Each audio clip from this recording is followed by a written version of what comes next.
political tension being witnessed in Edo State is quite similar to what happened in Lagos State when former Governor Ambode was denied party ticket in 2019 based on issues with party hierarchy in the state.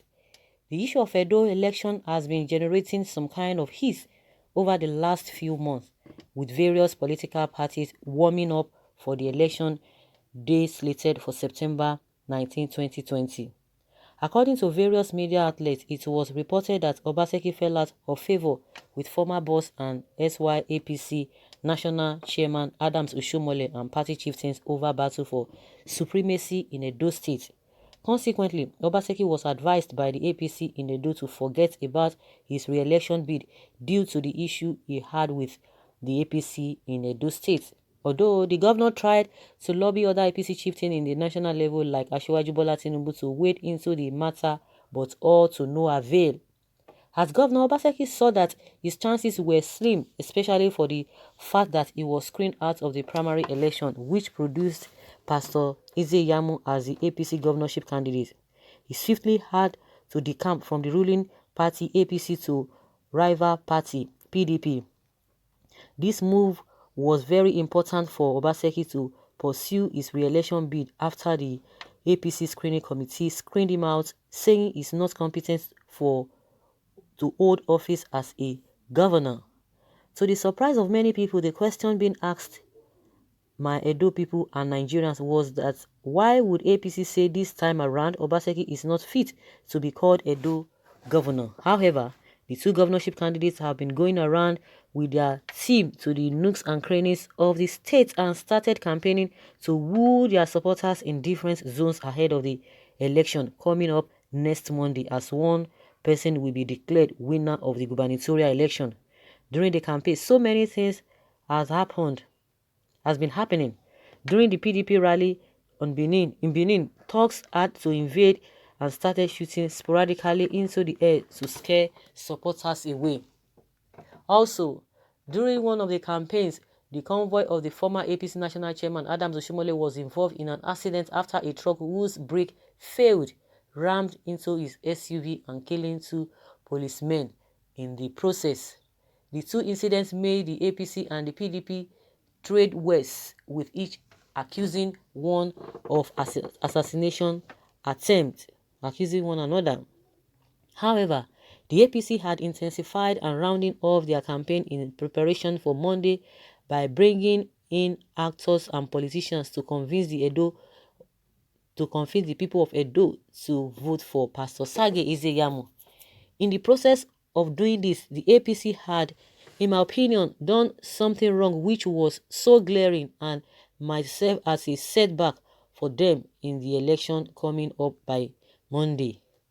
In this article, we shall look into these two major mistakes APC made in the campaign and which might take the odds favor Obaseki and return him as Edo governor. Okay, for the second time. The first is Desmond Elliot saying nothing is wrong with godfatherism. At this, the issue of godfatherism was what made Obaseki lose his re-election ticket under the APC before moving to the PDP.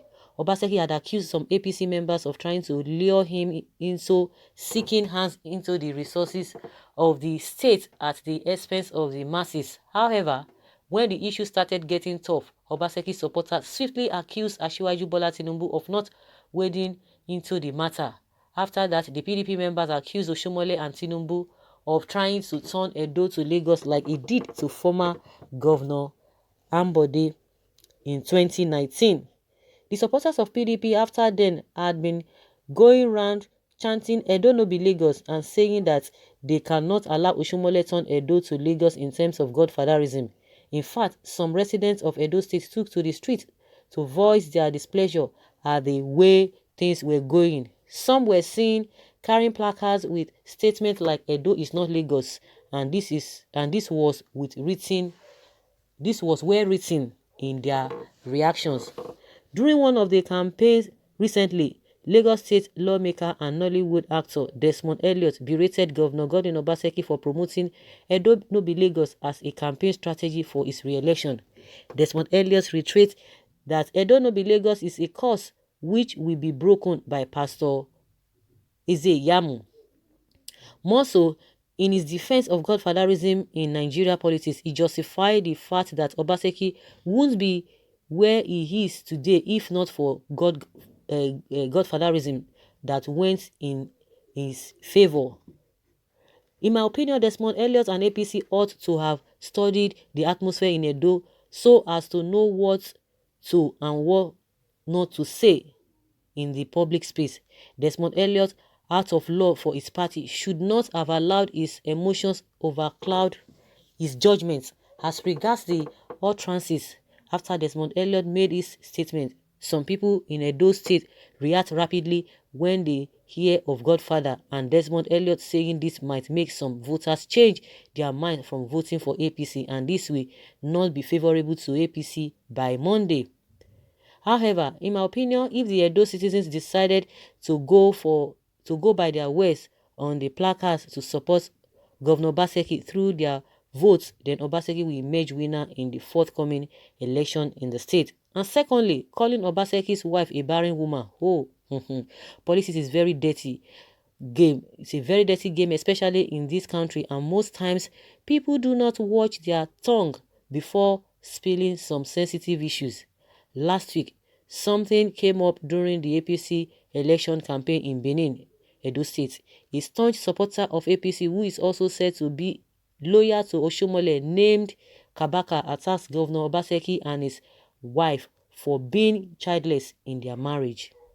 Kabaka, who has been at loggerheads with Governor Obaseki after the governor demolished one of his hotels in Benin, took the microphone in front of a large crowd to mock Obaseki. In his words, Kabaka said Edo people should desist from voting. Obaseki is childless and the wife is barren. After the statement made its way into the social media, Nigerians were seen lambasting Kabaka and asking him if he was God who gives children. Sincerely, in my opinion, to have made such a statement is too bad, considering the fact that nobody can boast of the fact that he or she can single-handedly produce a child. That statement must have pained the woman who had been looking for the fruit of the womb to the bone, but she can't blame God. However, First Lady of Edo State and wife of the governor, Mrs. Bessie Obaseki, in her response, still recognized the power of the Creator by replying that though Kabaka has mocked us, that is, she and her husband, he cannot mock God who gives children. These were her words, and she said, you are not God. You can only mock us, but you can't mock God. After she made this statement, Edo people as well as the other Nigerians have been giving their support to Bessie Obaseki and promising her that they will come September 19, 2020 vote en masse for Governor Obaseki. I believe it is wrong to mock people over natural things because it is by God's grace that you are a parent. That doesn't make you better than those that are waiting. In my opinion, this statement by Kabaka had brought a pity party for Governor Obaseki and his wife, thereby making eligible voters in Edo switch their allegiance to Obaseki and PDP ahead of the election. In my opinion, these two statements might have caused a larger portion of eligible voters in Edo State to think twice before voting APC on Monday, which might make them go with Obaseki and PDP. Also, looking at what Kabaka had said, what has politics and campaign got to do with mocking barrenness? Was Kabaka right to bring a family issue into politics? Also, do you think these two observations might actually work against APC in Edo State's election? Wow, this article is from a City Post. And again, guys, you've heard what this article is all about. Do you think that these two things can really make people change their mind from APC to PDP, or it will affect PDP in the long run? What do you think? Let's have your take in the comment section. Thank you.